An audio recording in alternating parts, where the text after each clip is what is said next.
Welcome To the Foothills, a Colorado lifestyle and real estate podcast featuring mountain home real estate broker Robert Martin, who has over 25 years of experience assisting clients reach their goals and move forward. Tune in each week for a dynamic conversation with experts, Colorado adventurers, and residents that explores the ins, outs, and specific nuances of buying the perfect mountain home or selling your dream home in Evergreen, Conifer, Bailey, and surrounding areas to catch a glimpse into the Colorado lifestyle that's a part of you. Thanks for joining us on the podcast today. Today, our guest is Greg Scott. How are you today, Greg? Doing well, thanks. Good. That's great. Well, Greg, you've done lots of traveling over the years, and the good thing is you look like a mountain man, so you're going to fit the motif here really well. So tell me about your background and what inspired you to become passionate about the protection of the Arctic National Refuge, Wildlife Refuge in Alaska. Well, I grew up in a rather natural environment, farming environment, West Central Indiana. Grandparents, great grandparents, rural experience. Few people, as far as I'm concerned, the less people, the better. And I've always been that way. And that's always been a kind of a guiding light for me. Joined the Boy Scouts and probably when I was about 10, 11 years old. So that was probably the seed for outdoor camping and things like that. Something that really made a big difference was when I first started college in the late 70s, my grandfather sold me my first 35 millimeter camera, and I learned it by reading the manual. And it really drew me into the wilderness and the wildlife and so on, that experience, the rural natural environment. Then first job out of college, I was in Buffalo, New York, and we used to go up to the Adirondacks in upstate New York. There I started doing solo trips, backpacking trips. I used to haul a 63-pound canoe into a wilderness lake over about 3.5 miles on top of my 57-pound backpack. And I had the lake to myself because nobody else would do that. And so it was just really, the solo experience really got me into it. After that, it was just one thing led to the next. During my career as environmental consultant, over 34 years, early on, I was doing, I would find a conference in some place that I wanted to go backpacking so that I would get to go to the conference and then take my backpack and spend a week of vacation, doing the real reason for the trip. And I went to, British Columbia one time. I've been out here to the Denver area, so up in the Rockies early on and so on. Then in 2000, after I was out here, the election result of 2000, there were two oil men in the White House, and I knew that they were going to be, end result was going to be they were going to drill in the Arctic National Wildlife Refuge. And I'd heard and read so much about it. And being an environmental consultant through the 80s, I'd learned a lot about the environmental impact statements and the issue and the technical sides of things. I'd never been to that level of a wilderness. And this is an area where wildlife don't know what you are as a human being. The lower 48, wildlife are pretty acclimated to people. You can't trust the bears there because they're unpredictable, sort of like our teenagers. But in the long up there, you see a bear and they look at you like they don't know what you are. Caribou. I've had caribou follow me thinking I was another caribou and they were just going to follow me. I've had that happen several times. All of the wildlife up there are incredibly curious about you. Bears don't consider you as something to eat. They consider you as, what's that, And if they get downwind of you and catch a whiff, usually they turn and run. So those are some of the experiences that I've had. But on the front end, I was real curious about this natural environment in the Arctic, hundreds of miles from real civilization, where the next person might be, 100 miles away. after the results of the election in 2000, and I was concerned that I wasn't going to get to see this, and it might realistically be the only place that I would be able to go to see that level of pristine wilderness. I started looking for a Sierra Club trip, and I found two. There was one that was kind of an easygoing, middle of the road trip, and I figured my wife would want to go with me. And there were several, spots open on that trip. And then there was another one that was a very rigorous trip up in the Arctic National Wildlife Refuge, and there was only one spot left. And so I said, well, do you want to go? And she said, no, I don't want to go. You go do your thing. And so that became my thing for, that was 2001. And I did my last trip in 2018. I've done a dozen trips up there. What's that like, Greg? I know we've talked in the past about flying in on, a bush pilot flies you in, you drop some bags, food drops in different areas. You have a satellite phone with you. Being solo up there, and like you said, the wilderness is different. The wildlife is different. What does that do for you mentally? What does that do for your headspace when you're hiking through the Arctic National Wildlife Refuge? Well, first of all, I have to say that I don't actually go truly alone. This is my little buddy OT, and OT has gone with me on every trip, including the first one where I went with the Sierra Club. And he's my companion, sort of my Wilson from the Castaway movie. Yes. Yeah. Right. Okay. And he's he became a fixture. I wouldn't go without him now. Forget it. But that is cool to have, just because you can have a little rapport there when you need it. But given my background, my propensity to nature and away from people, or at least clusters of people, the refuge is the ultimate getaway. People ask me, why did you go alone? Well, I don't like people. So, that's the best getaway I can find on the planet. It's a natural fit. I used to do programs, and that was a common question, and so on. The first trip I did not go alone. I went with the Sierra Club because I really didn't, although I'd done a lot of solo backpacking in the lower 48, I didn't really feel comfortable going into the Arctic environment, and where, there are no trails there, it's just pure wilderness and so on. So I went with the Sierra Club. There was a group of 11 of us, and we were in for 13 days in August of 2001, and we covered quite a bit of ground. I got to kind of learn the environment, how you deal with the environment, and as a result of that, I wanted to go back again, partly because, I always want to go back, but partly because I felt at the end of that trip that there was something missing, and I couldn't put my finger on it. I was talking to one of the other trip participants by phone. The guy was a EPA lawyer from Washington, D.C., had been on the trip with us, and I was talking about that, and he said, I think I know what it is. It's the solitude. You were missing the solitude. And I said, yeah, I think that's it. So I decided to go back, and you needed a smaller group because we were a traveling city in that environment, and the ripple effect of of our traveling through this. We didn't see a lot of wildlife. The experiences are, you got the vast views and vistas and the mountains and valleys and the weather. We got rained on, we got snowed on, we got beautiful sunny days. We took baths in icy streams, those kinds of experiences are, timeless. Phenomenal. And, yeah. Yeah. But at the same time, I wanted to go back with a smaller group. And so I put out feelers to, half a dozen people or so that I figured could be self-sufficient. So there's not a lot of planning involved. And to the people that, probably wouldn't kill each other after, a couple of weeks out there together, would be compatible enough to, to do that. And I didn't get any takers. And so I thought, well, gee, do I really want to risk going alone? Do I try this?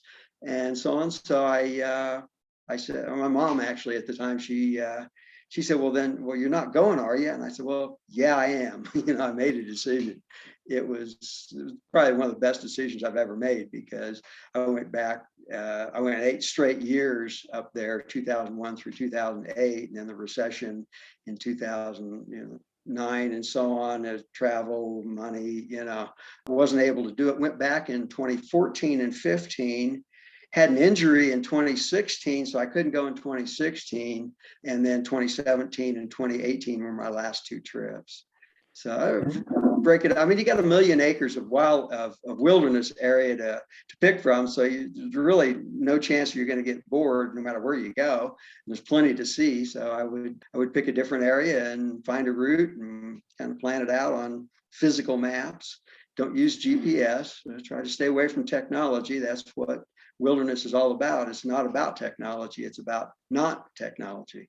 So over time, yeah. you developed the confidence to do it solo. Obviously, the amount of times you did towards the end of your tenure of doing your hikes, you had a really high confidence level, and you knew people there to, like the pilots, to get you in and that sort of thing. So what was it initially? It was just that desire, like you said, speaking with the attorney from DC, it was just maybe that longing for that solitude. That's kind of what drove you to get the confidence, or what, just to say, hey, let's do the solo hike and kind of go from there.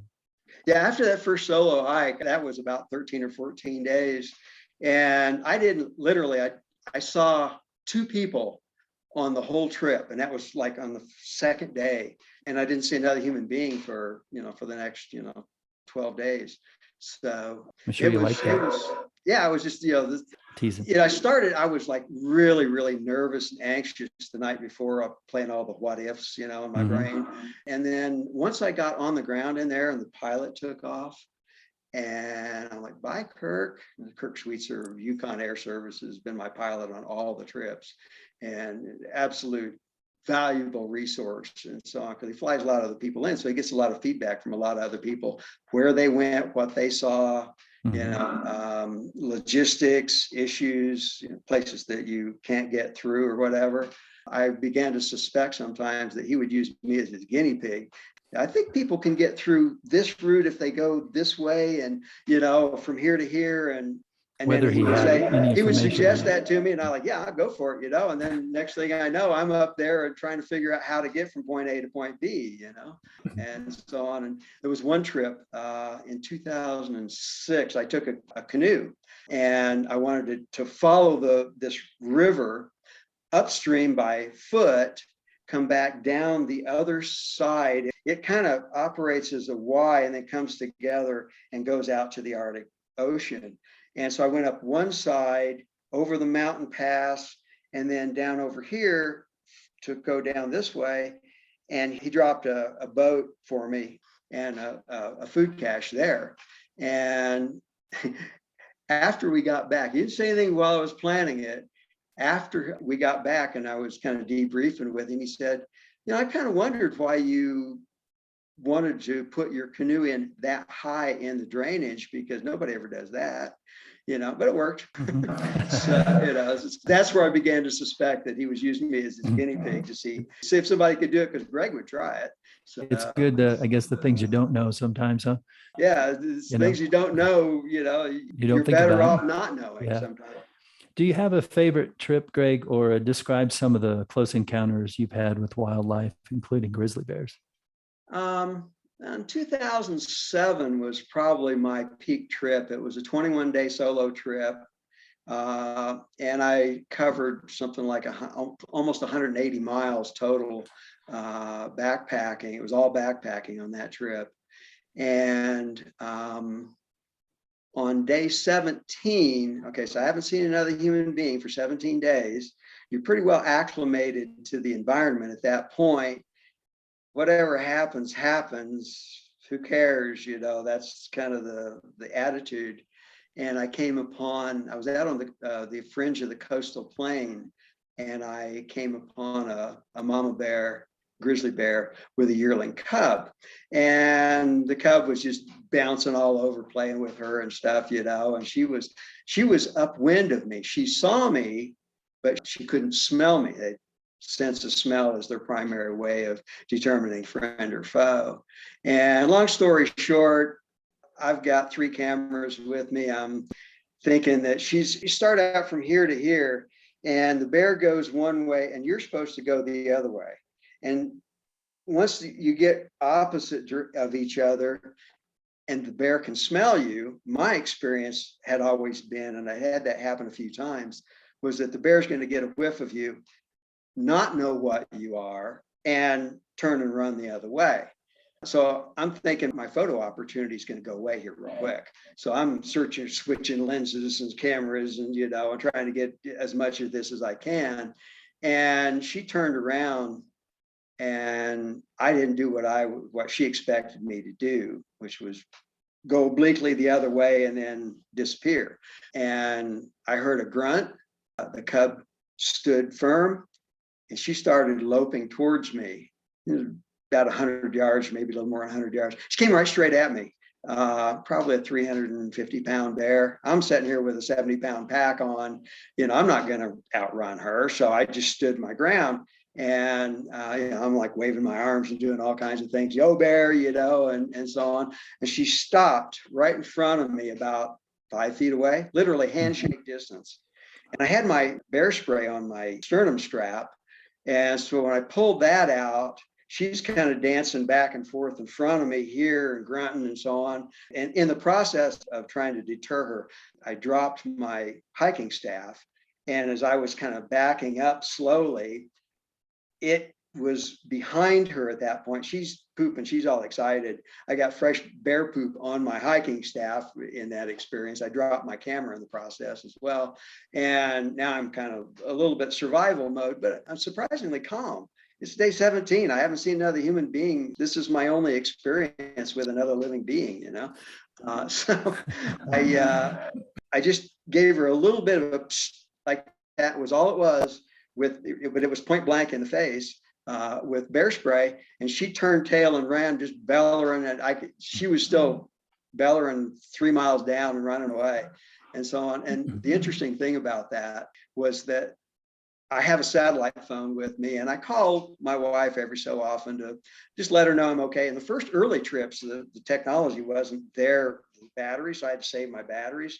The phone was only to call the pilot to either report that I'm in trouble or that I'm going to, I'm here to the pickup point, or I'm someplace else at a different pickup point. Or maybe you needed that's the only thing in the early years. Maybe you needed a fresh set of underwear too. Yeah. Actually, surprised I didn't do that. I wondered why. So that was the night that I had planned to call my wife. And the big question was, do I tell her about this bear encounter that I had, because I didn't want, she's 5,000 miles away. How can she, I didn't want to get her upset, but at the same time, I felt like I needed to tell her. And so I called her that evening, and we had a good little chat, and then I told her about it, and she was really cool about it. Mm-hmm. And it was like the whole coolness of he's doing his thing and I'm here doing my thing. I'm giving him the space to do this and so on. And, so it worked out really well. And she was cool about it. Yeah. Yeah. Yeah. You'd want to tell someone, but you also don't want them to worry. But what you went through is a pretty amazing experience, which most people probably won't have I had another experience on the phone. This was 2014, and I had just gotten to my my new camp. I'd moved camp, and I'm sitting there kind of looking around, and I'm on the phone with my wife, and we're talking, and I turn out, oh, there's 3 bears. And she's like, what? And I was like, it was 3 young bears, 3 cubs. And I was looking for the mama because, if they didn't have a mama around, I wasn't in trouble. But if mama was around, I might be in real trouble. And so on. Sure. I never did see her. They wandered away, and but I actually talked her through that on the phone in real time, which was a real experience for her, I'm sure. Yeah, that'd be very interesting. Yeah. To be present for that experience. So shifting gears a bit, Greg, how I know there's a real important factor and a serious side to what's happening or potentially happening in the wildlife refuge, and how has global warming or climate change affected the area of wildlife or that area? Well, the It's kind of ironic that this area of one of the most pristine places on the planet is in the Arctic, and it has oil, which is contributing to global warming.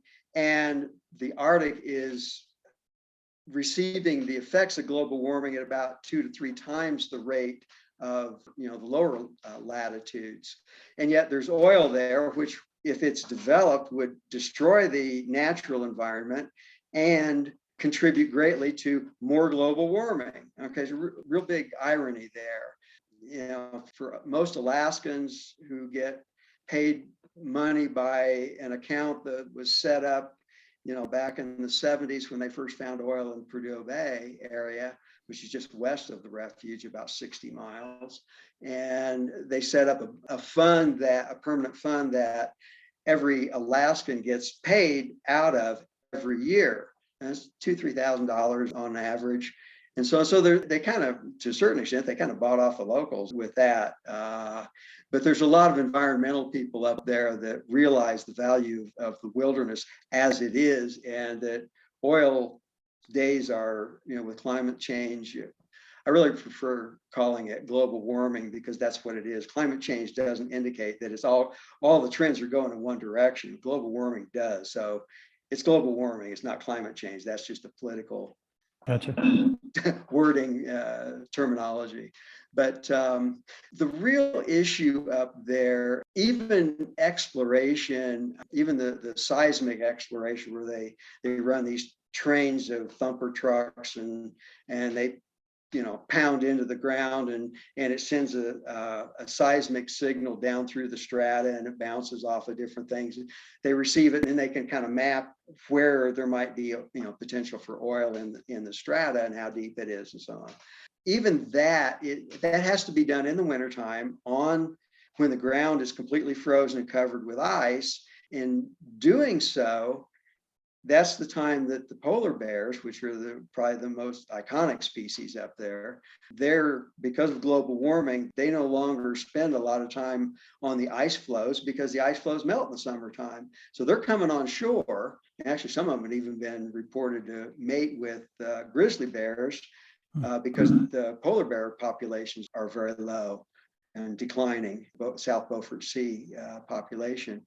And so they're coming on land, they're denning on land rather than on the ice floes. And these tractor trains of seismic that are going in dark, because in the wintertime, when they can do it, it's 24 hours of darkness, and they don't have the ability very well to detect the dens. They can run right over a den and just crush a den and kill the polar bear. That's a real big issue. Even the exploration for oil resources, even if they didn't drill it, even if they didn't develop it, would be catastrophic to the natural environment. The best thing they could do is probably just leave it alone. And it's also the most expensive oil on the planet to develop, because of the environment and so on, and the ability to do different things at minus 50 to 70 degrees in the wintertime and so on. And so because of the remoteness of it, getting, logistics and all are just outrageously expensive, they'd be better off. There's a lot cheaper oil to develop, so long as we need oil on the planet. But ultimately, we know that we can't have oil forever, at least with the numbers of people that we have on the planet. If we had fewer people on the planet, we could all be driving gas guzzlers and there wouldn't be any problem, but it's because of the numbers of people. But nobody is willing to talk about limiting the population to limit the impact of that population. How does damaging this area and ecosystem affect the world, Greg? Well, the Arctic area, the Arctic region, both poles, but mostly the northern Arctic, is it's kind of the refrigerator, kind of the air conditioner for the planet. It drives a lot of the global meteorological circulations. It causes climate to be certain ways in certain geographic regions. So without that, the Arctic warms disproportionately to the rest of the planet. Ultimately, it's like you lose your power in the middle of summer. The air conditioner goes off and the place heats up. It heats up even more in the latitudes where most of the population is. That's the large scale mechanism of it. It exacerbates global warming by the more impact in the Arctic, the greater the impact elsewhere on the planet.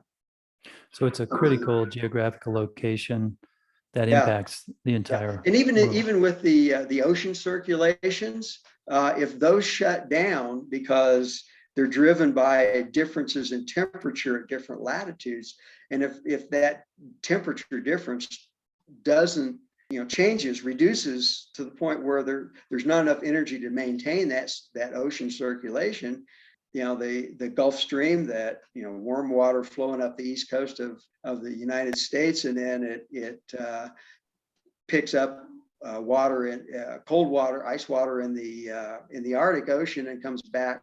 It's a cold flow down the coast of Western Europe, and if that shuts down, the whole climate of those two continents is going to change dramatically, and in a fairly rapid session. Quick question, and then I'd like to talk to you about the importance of the ANWR. Where can people go to learn about ways to get involved in helping stop climate crisis?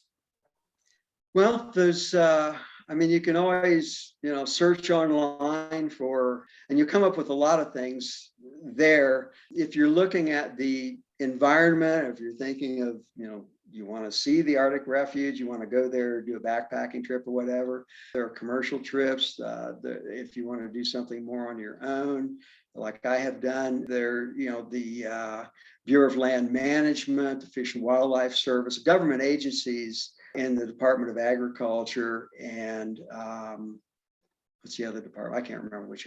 Interior.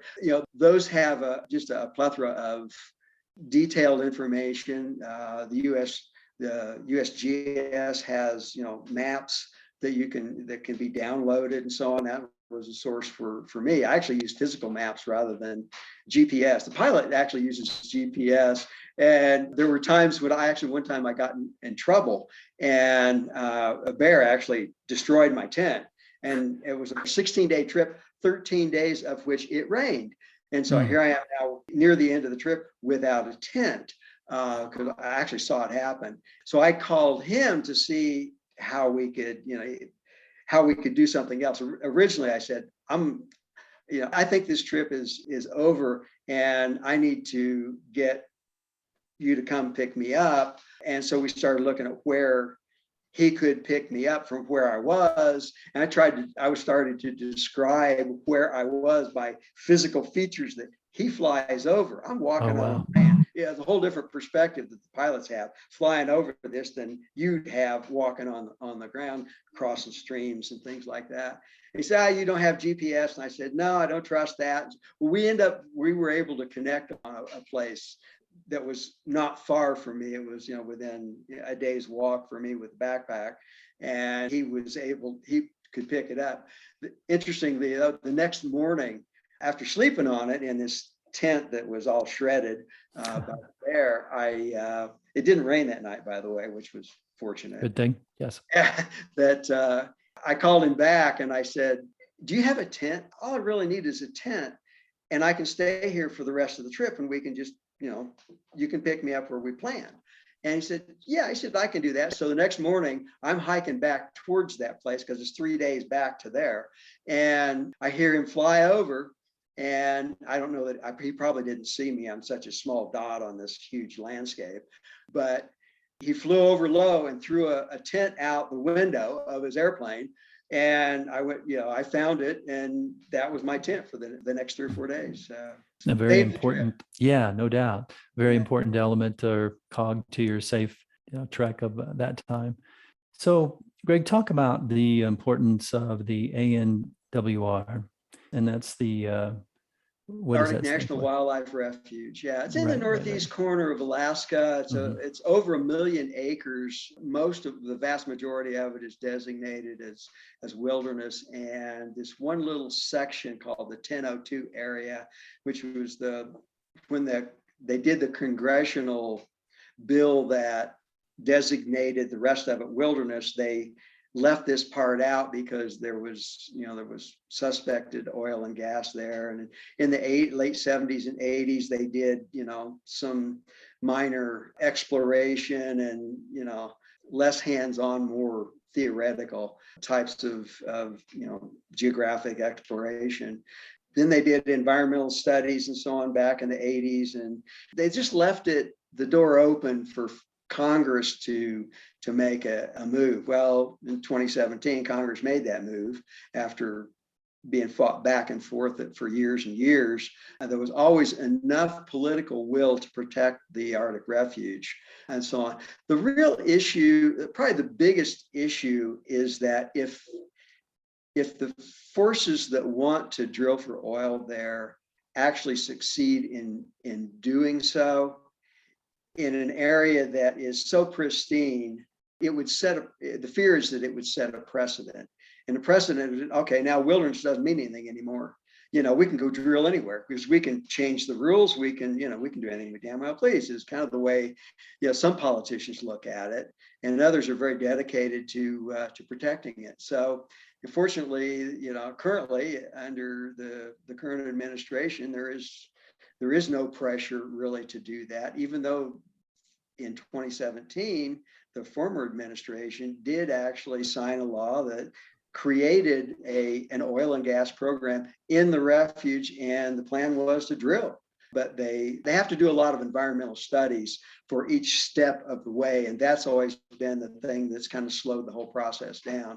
And they've never gotten beyond one administration to be able to do that. So, and then the next administration flips over, and the whole modus operandi is to not drill. And so they don't drill. And then, so it's an on again, off again thing. Right now it's off again. It seems, pretty logical what you talk about, and how it impacts temperatures and climate across the world.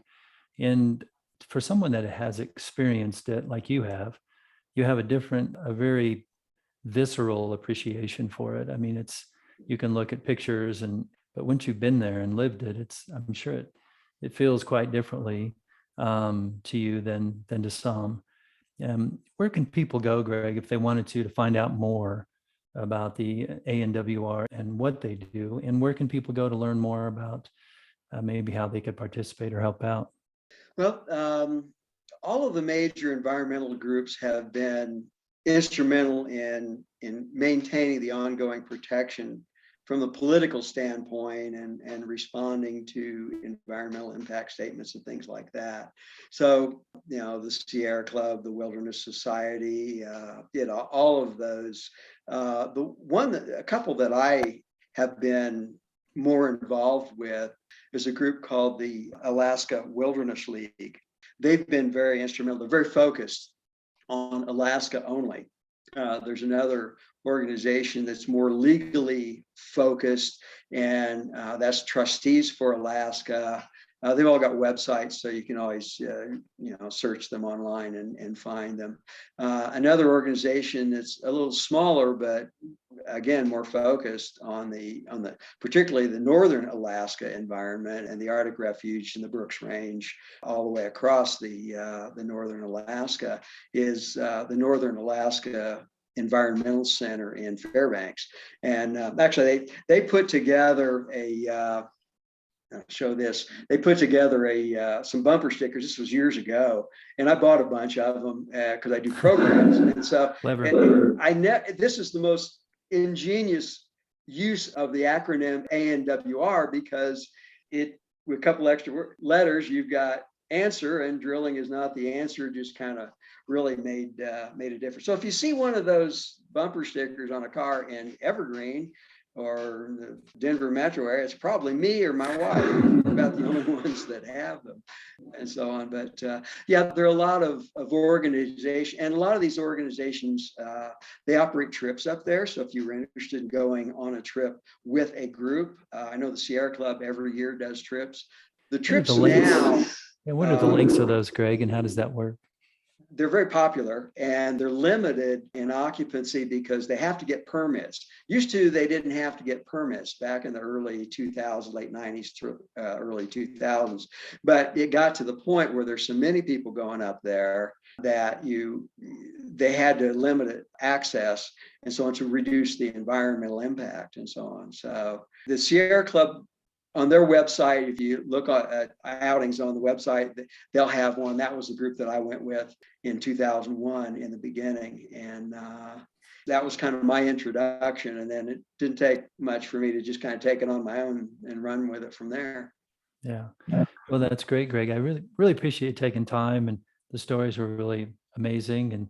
And I can certainly feel your passion and compassion for what's going on. And just having that experience to be able to be there amongst the wildlife and the beauty and the solitude, it's pretty amazing. And it would be nice if everybody had that experience. I'd like to have it someday, but I think it just does something for you too, doesn't it? Reconnect you to what's most important. We get so busy in our lives and all this stuff, we're connected and bouncing around and all on schedules and caught up in the material world. And what a great experience. Yeah. So I don't take a timepiece with me.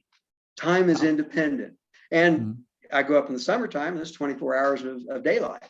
Yeah. So you can never use the excuse, I didn't have enough time to do that today, because you got 24 hours, all 24 hours to do that. Yeah. So no excuses. Yeah. Yeah. Yeah. It's a reset button. You get into your daily life, and things that ought to matter don't, because you don't have time for them or whatever. You get distracted by this and that. And the only distractions up there are the things that naturally should distract you. You see a bear coming your way, running at you. You ought to be thinking about how to respond to that, and you ought to know how to do it too. What to do. For sure. Yeah. Well, thank you very much. There's actually a couple of things. The OT is, he's actually helped me to develop some things. I call it OT logic. It's things that you might think about, if you really thought well of the experience there and so on, like, if you want to have a good looking bear, you better bring bear spray, that kind of thing. Or, best way to avoid a negative bear encounter, bring your own. So there's a couple of items of OT logic. Might as well get that off your checklist right away, right? There you go. Bring your own bear. Get that off the checklist right away. So make sure you get that one accomplished. Yeah. Well, is there anything else you'd like to add, Greg, before we sign off today? The biggest fear, if they were to drill, and given global warming and what we know we all need to do, is get off of fossil fuels or reduce them to the point where they're not an impact on the environment globally. The irony is that if they were to be allowed to drill, and it takes like a decade or more before they could produce any oil, the infrastructure, they're starting from scratch. There's nothing there. And so on. They have to find it. They have to, develop some infrastructure to further develop it, drill for it, and then the pipelines to collect it and then put it into the Trans-Alaska pipeline. All of that's going to take more than a decade for sure. And there are environmental steps that they have to do throughout that. What would be the worst case would be if they did that, and then at the end of the decade, we were at the point where we didn't need that oil to begin with. So they destroyed the environment, and we couldn't even use the resource that they recovered. That would be the worst case. So yeah, certainly hope that's not the case. Well, Greg, thanks a lot. I really appreciate it. And I want to thank you and OT for taking time today. Thank you. Have a great day. Yeah, take care of yourself. Thanks, Greg. To the Foothills, a Colorado lifestyle and real estate podcast.